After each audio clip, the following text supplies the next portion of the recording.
Hello friends, welcome back to another video from my channel, and today we will study or discuss about human female reproductive system. Last time we have studied about the male reproductive system, and today we will discuss about the female reproductive system. So let's start. First of all, this system is concerned with the formation of ova, then fertilization process, then fetal development, and finally childbirth. All these processes are involved in this female reproductive system. Now, after that, there are two important sex organs are present in female reproductive system. First of all, primary sex organs and secondly secondary sex organs. हमने male reproductive system में भी ये चीज पढ़ी थी कि वहां पर भी प्राइमरी सेक्स ऑर्गन्स होते थे एंड सेकेंडरी सेक्स ऑर्गन्स होते थे. वहां पर प्राइमरी सेक्स ऑर्गन्स कौन से थे आपके? टेस्टिस. और यहाँ पर कौन से हैं? ओवरीज. और वहां पे सेकेंडरी सेक्स ऑर्गन्स कौन से थे आपके? पेनिस था, एपिडाइडमिस था, वासा इफ्रेंशिया, वास डिफरेंस, रेटेटेस्टिस एटसेट्रा. और यहाँ पे क्या क्या है? Fallopian tubes, uterus, vagina and mammary glands in females. So all these parts are the secondary sex organs. So first of all, we will study about the primary sex organs, and these are known as the ovaries. So this is the lateral section of human ovary. So in this diagram, as you can see, there are various number of labelings are there. Okay. So first of all, what are ovaries? Ovaries क्या होती हैं? Ovaries are the primary sex organs, and these are one pair, small sized, almond shaped structures, and these are present in the pelvis region. Okay. अब हर एक ovary जो होती है, each ovary is suspended from the dorsal abdominal wall by a mesentery, and that mesentery is known as mesovarium. Okay. Now each ovary is attached to the uterus by a double fold of peritoneum, and that is known as ovarian ligament. Okay. Now you can see this is the outer layer of the ovary, outer wall of the ovary, and this wall is known as the germinal epithelium. ठीक है. And inside the germinal epithelium there is tunica albuginea, which covers the whole ovary. Okay. Now let's talk about the matrix of ovary. So this is this whole structure, this whole gap present, this white region present in the ovary.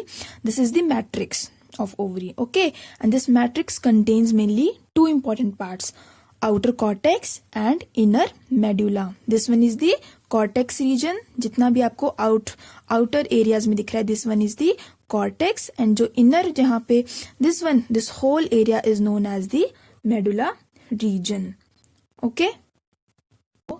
After the matrix region, now you can see there are various number of oval small rounded structures. These are the small rounded structures, and these are known as the follicles. Okay. These are the primary follicles, then developing follicles, secondary follicle, tertiary follicle, and this one is the mature ovarian follicle, and you can also call it as Graafian follicle. Okay. This is the diagram of a mature or Graafian follicle. As you can see here, okay, in the center position, ठीक है, एकदम center पे क्या होता है? Secondary oocyte is present, and this secondary oocyte is surrounded by the vitelline membrane. Okay, secondary oocyte, then vitelline membrane, and vitelline membrane के बाहर आती है आपकी zona pellucida. Then zona pellucida is surrounded by the corona radiata. Then corona radiata के बाद आती है आपकी discus proligerus. ओके. और यहाँ पे जो बाहर आपको लेयर्स दिखाई दे रही हैं, these are theca externa, outermost is the theca externa, then theca interna, then membrane granulosa, then this is germ hill. Okay. और ये जो आपको कैविटी दिखाई दे रही है, खाली पोर्शन दिखाई दे रहा है, this one is called as antrum, which is filled with the liquor folliculi. Okay. So this is the structure of Graafian follicle. अब देखो क्या होता है, हमने ग्राफियन फॉलिकल के बारे में पढ़ा. यहाँ पर देखो फॉलिकल्स की मैचुरेशन हुई, पहले प्राइमरी फॉलिकल बना, फिर सेकेंडरी बना, फिर टर्शरी बना, फिर फाइनली मैच्योर ओवेरियन फॉलिकल बन गया, ग्राफियन फॉलिकल बन गया. अब क्या होता है जब ओव्यूलेशन होती है, ठीक है, जब ओव्यूलेशन पीरियड आता है तो उस टाइम क्या होता है, ये जो ग्राफिन फॉलिकल है ये रप्चर हो जाती है, इसकी पूरी आउटलाइन जो है वो ब्रेक हो जाती है। इस तरह से देखो यहाँ पे ब्रेकिंग दिखाई है। तो इसके ब्रेक होने की वजह से क्या होता है, जो सेंटर पोर्शन होता है जो हमने अभी पढ़ा सेकेंडरी oocyte, सिर्फ वो रह जाता है, ठीक है, और जो रिमेनिंग पार्ट्स होते हैं वो इसके डिस्ट्रॉय हो जाते हैं। फाइनली क्या होता है, जो भी इसके रिमेनिंग पार्ट्स बचते हैं रप्चर्ड फॉलिकल्स के, वो आगे जाके क्या बनाते हैं, कॉर्पस ल्यूटियम। जैसे ये वाला स्ट्रक्चर देखो, यहाँ पे कॉर्पस ल्यूटियम जो है वो फॉर्म हो रही है, इट इज फॉर्मिंग, ठीक है, बनी नहीं है सिर्फ, अभी बन रही है यहाँ पे। देन नेक्स्ट स्टेज में हम यहाँ देखते हैं कि फुली फॉर्म्ड कॉर्पस ल्यूटियम जो है यहाँ पर वो बन चुकी है। और आफ्टर दिस फाइनली क्या होता है, आपका कॉर्पस ल्यूटियम भी डीजनरेट हो जाती है लेटर ऑन, और वो क्या बना देती है हमारे पास corpus albicans. Okay, so this is the structure of LS of human ovary. इसके बाद बात करते हैं फंक्शंस ऑफ ओवरीज। ओवरीज के क्या क्या फंक्शंस होते हैं। सो फर्स्ट ऑफ ऑल आपको पता होना चाहिए, फर्स्ट ऑफ ऑल वो तो ओवा की फॉर्मेशन में हेल्प करते हैं। सेकेंडली वो फीमेल सेक्स हार्मोन्स रिलीज करते हैं। कौन कौन से होते हैं female sex hormones, oestrogen and progesterone. तो एस्ट्रोजन का क्या फंक्शन हो गया, it is involve in the formation and maintenance of secondary sexual characteristics. And secondly वो प्रेगनेंसी में भी हेल्प करते हैं, they helps in the enlargement of the uterus and breasts during the pregnancy. Second आता है हमारे पास प्रोजेस्टेरॉन। जो प्रोजेस्टेरॉन होता है, it help secretion of progesterone hormone forms the corpus luteum. ठीक है, अभी हमने बोला भी जो हमने कॉर्पस ल्यूटियम पीछे बना, ठीक है, जब ग्राफिन फॉलिकल की रप्चरिंग हुई तो उसके बाद वहां क्या बना, कॉर्पस ल्यूटियम। और कॉर्पस ल्यूटियम की फॉर्मेशन से ही क्या होता है, प्रोजेस्टेरॉन हार्मोन जो है वो सिक्रीट होता है। ठीक है, वो प्रोजेस्टेरॉन हार्मोन क्या करता है, वो प्रेगनेंसी को मेंटेन करके रखता है और साथ में ही वो स्टिमुलेट करता है growth of mammary glands. Okay, और फाइनली एक और हार्मोन आता है which is called as relaxin hormone, जो कौन सिक्रीट करता है, आपका कॉर्पस अल्बिकन्स। जो लास्ट हमारा प्रोडक्ट फाइनल बना था, कॉर्पस ल्यूटियम के बाद कॉर्पस अल्बिकन्स बना था, उससे क्या होता है, रिलैक्सिन हार्मोन की सिक्रीशन होती है। और वो किस में हेल्प करता है, आपका पार्चुरेशन में। Parturition is expelling of baby. ठीक है, तो उसमें जो है हमारा रिलैक्सिन हार्मोन जो है वो वेरी इंपॉर्टेंट रोल प्ले करता है। ठीक है, okay, so that was all about the ovaries which are our primary sex organs. अब उसके बाद हमने और किसकी बात की थी, सेकेंडरी सेक्स ऑर्गन्स की बात भी की थी, जिसमें क्या क्या आता है, fallopian tubes, uterus, vagina, vulva. ठीक है, तो अब हम उन सब की बात करेंगे। ठीक है, so this whole structure is the female reproductive system. ठीक है, and it consist of various important parts like this one is the fallopian tube, this is the uterus body, this is cervix, this is vagina, these are the ovaries which contains ova. ठीक है, so all of these structures are very important, so let's study them one by one.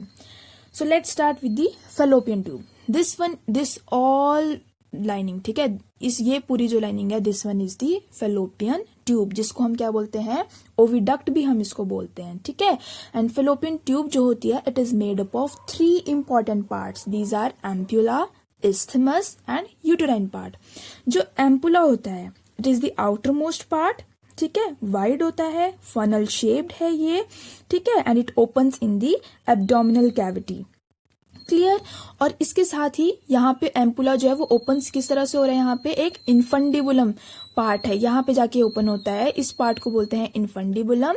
And it projects into the finger like projections, and these finger like projections are called as fimbriae. ठीक है, through which ovaries are attached. Okay, after that ampulla के बाद आता है isthmus. जो isthmus है वो middle में होता है, नैरो है एंड सिलिएटेड है। ठीक है, फिर फाइनली आता है हमारा यूटेराइन पार्ट। जो यूटेराइन पार्ट है वो एक तो इनर साइड पे प्रेजेंट है, नैरो पार्ट है, and which opens in the upper part of the uterus. ठीक है, फंक्शन क्या है इसका, fallopian tubes का, कि mainly these are involved in the conduction of ovum or zygote towards the uterus by peristalsis or mainly by ciliary action, and it is also the site of fertilization, कि यहाँ पे sperm and ova की fertilization जो है वो इस region में होती है। ठीक है, after the fallopian tube फिर ठीक है, इसके बाद आता है हमारा अब यूट्रस। ठीक है, यूट्रस को हम क्या बोलते हैं और वॉम्ब भी बोलते हैं, वॉम्ब। ठीक है, जहां पर बेबी की पूरी फॉर्मेशन होती है। ठीक है, कि एम्ब्रियो से बेबी किस तरह से आगे डेवलप होता है, तो वो पूरा इस रीजन में होता है। This is the body of uterus. अब जो यूट्रस है वो भी लार्ज है, हॉलो है, मस्कुलर है, जैसे कि आप देख सकते हो, और मेनली वो जो है वो 3 पार्ट्स से जो है मिलके बना होता है। और वो 3 पार्ट्स कौन कौन से हैं? One is fundus of uterus, this one is the fundus, then this one is the body of uterus, and this one is the cervix of uterus. ठीक है, जो फंडस होता है वो अपर मोस्ट पार्ट है और डोम शेप्ड है, जैसे आप देख सकते हो। देन बीच में आता है इसका आपका बॉडी ऑफ यूट्रस, जिसको कॉर्पस भी हम बोल सकते हैं। ठीक है, और इसमें 3 इंपॉर्टेंट लेयर्स आती हैं, जो मैंने आपको एक बार पहले भी बताया था। कौन कौन सी? Perimetrium, myometrium and endometrium. जो पेरीमीट्रियम है वो आउटर मोस्ट लेयर है, मायोमीट्रियम जो है वो मिडल मस्कुलर म्यूकोसा भी उसको बोलते हैं, और वो स्मूथ मसल फाइबर से मिलके जो है वो बनी होती है। और फाइनली एंडोमीट्रियम, जो एंडोमीट्रियम होती है वो हाईली वेस्कुलर होती है एंड ग्लैंडुलर म्यूकोसा से मिलके वो बनी होती है। This one is the endometrium. ठीक है, और एंडोमीट्रियम का मेन फंक्शन क्या है? टू कैरी द बेबी, और वो प्रेगनेंसी में बहुत ज्यादा उसका रोल होता है। ठीक है, उसके बाद लास्ट पार्ट इसका आता है सर्विक्स, सर्विक्स ऑफ यूट्रस। तो ये भी क्या है? लोअर है, नैरो पार्ट होता है which opens into the body of uterus. ठीक है, फंक्शन क्या है यूट्रस का? It is the site of implantation and foetal growth during pregnancy. ठीक है, और इसके साथ ही वो प्लेजेंटा फॉर्मेशन में भी हेल्प करता है, और finally expelling of baby during parturition में भी वो हेल्प करता है। इसके बाद आता है आपका वेजाइना। ठीक है, लॉन्ग है, फाइब्रोमस्कुलर ट्यूब होती है ये। ठीक है, और कॉपुलेशन कैनाल की तरह भी जो ये एक्ट करती है। एंड फाइनली वल्वा आता है। So vulva is the external genitalia of female. ठीक है, फिर इसके साथ ही कुछ मैमरी ग्लैंड्स भी आते हैं फीमेल्स में, जो कौन कौन से होते हैं?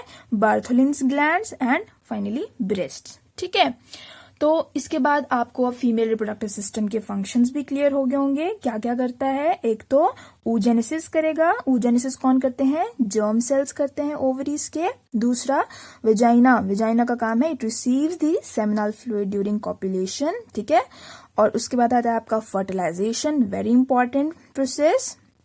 ठीक है, जो यहाँ पे आपका हो रहा होता है, और उससे क्या फिर मिलता है? जाइगोट। देन इम्प्लांटेशन, इम्प्लांटेशन हमारी इस रीजन में होती है। ठीक है, एंड फाइनली पार्चुरेशन, पार्चुरेशन इस रीजन से होती है। So all these are the various important functions of female reproductive system. Okay, now the last topic of this female reproductive system is the hormonal control। जैसे कि हमने last part में भी हमने पढ़ा था, मेल रिप्रोडक्टिव सिस्टम में भी हमने हार्मोनल कंट्रोल पढ़ा था, वैसे ही यहाँ पर फीमेल रिप्रोडक्टिव सिस्टम में भी हार्मोनल कंट्रोल होता है। सो फर्स्ट ऑफ ऑल यहाँ पर देखो क्या होता है, उसी की तरह सेम है जैसा वहां पर था। ठीक है, हाइपोथैलेमस क्या करेगा? सबसे पहले it will secrete GnRH and this is gonadotropin releasing hormone. ठीक है, जिस वजह से क्या होगा? Now this will affect on the anterior lobe of pituitary gland. जैसे मैंने बताया था 2 लोब्स होती हैं, anterior lobe and the posterior lobe of pituitary gland. So this GnRH will affect on the anterior lobe of pituitary gland, जिस वजह से क्या होगा? This anterior lobe of pituitary gland will secrete 2 types of hormones which are very important, FSH and LH. FSH is follicular stimulating hormone and LH is luteinizing hormone. ठीक है, FSH क्या करेगा आगे? जैसे कि इसका नाम ही बता रहा है, follicular stimulating hormone means follicles को स्टिमुलेट करेगा। So it will stimulate 1 primary follicle of 1 ovary. ठीक है, डेवलपमेंट करेगा वो फॉलिकल्स की टू फॉर्म ग्राफियन फॉलिकल। ठीक है, और जिस वजह से क्या होगा? जो फॉलिकल्स होंगी वो क्या सिक्रीट करेंगी? फर्दर ईस्ट्रोजन हार्मोन सिक्रीट करेंगी, और वो फिर किस में हेल्प करता है? आपका एंडोमेट्रियम जो लाइनिंग होती है, जो हमने यूट्रस में पढ़ी, उसको रिपेयर करने में वो हेल्प करता है। ठीक है, उसके साथ ही दूसरी साइड जब हमने बोला LH, तो ल्यूटेनाइजिंग हार्मोन सिक्रीट हुआ, उसके बाद क्या होगा, आफ्टर 14 डेज ऑफ मेंस्ट्रुएशन, ठीक है, मेंस्ट्रुएशन के 14th डे पे क्या होता है, LH सर्ज हो जाता है। इट मीन्स कि ल्यूटिनाइजिंग हार्मोन का जो लेवल है वो बहुत ज्यादा हाई हो जाता है, जिस वजह से क्या हो जाता है, फिर ओव्यूलेशन हो जाती है। ओव्यूलेशन में हमने क्या बोला था कि रप्चरिंग हो जाती है फॉलिकल्स की, ठीक है। फॉलिकल्स की रप्चरिंग हो गई तो जो रिमेनिंग पार्ट्स बचे उससे क्या बन गया, आपका कॉर्पस ल्यूटियम बन गया। कॉर्पस ल्यूटियम की फॉर्मेशन से फिर क्या हुआ, this will secrete the progesterone hormone. Okay, so ये प्रोजेस्टेरॉन हार्मोन जो होगा फाइनली इसका फंक्शन क्या है, it will promote implantation of foetus on the endometrium and also development of foetus in the uterus, ठीक है। ये तो हुआ इसका पॉजिटिव रोल। इसके साथ साथ ही वो नेगेटिव सिग्नल्स भी सेंड करता है FSH को, और वो क्या करता है, इनहिबिट करता है वो FSH की सिक्रीशन को, ठीक है। So this was all about the hormonal control of female reproductive system. I hope you will like the video. Please like, comment, share and subscribe my channel. Thank you so much.